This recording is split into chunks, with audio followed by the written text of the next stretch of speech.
Tuktok ng Taraw. Yes. Woo! Ang ganda. Daming ibon, no? So, eto na. Almost tuktok na ito ng Mount Taraw. Saan tayo dadaan? Doon. Punta natin yung pinakatuktok.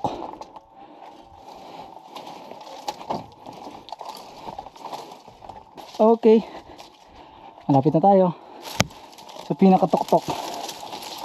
Woo! Wow! Konti pa.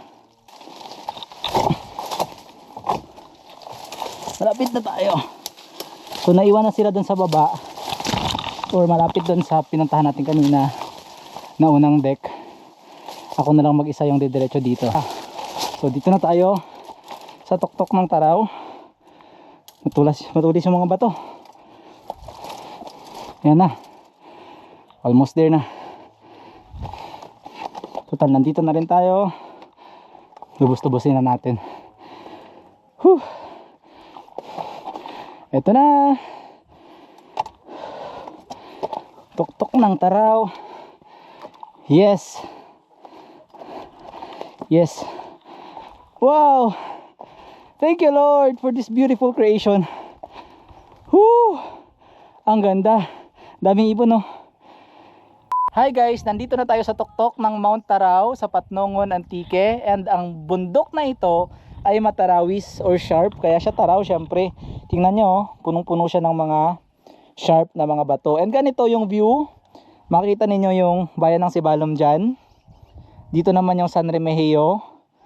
Ayan yung Mount Danao. And then dito yung San Jose and Bilison.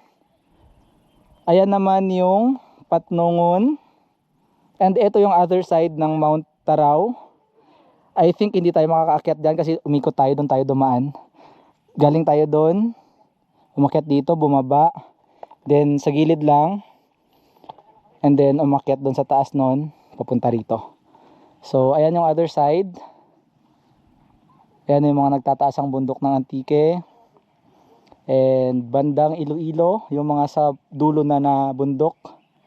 And lots and lots of mga bato na masya sharp or matutulis. So ganyan kaganda yung view rito. So paano pumunta dito? Doon kami galing sa may Barangay Lagdo, Sibalom, Antique. Depende na rin sa inyo kung mabilis kayo maglakad o mabagal. Approximate distance from Lagdo papunta rito is 5 kilometers. Meron din ditong cave sa baba na pinasok ko kanina. And yes, hindi siya gaanong malaki, pero maganda rin siya. So yun lang, sa mga mahilig mag-adventure just like me, sa mga hindi masyadong pinupuntahan, ito na yun. Kasi marami lang daw pumupunta dito kapag Holy Week. So share ko lang, bye bye, salamat!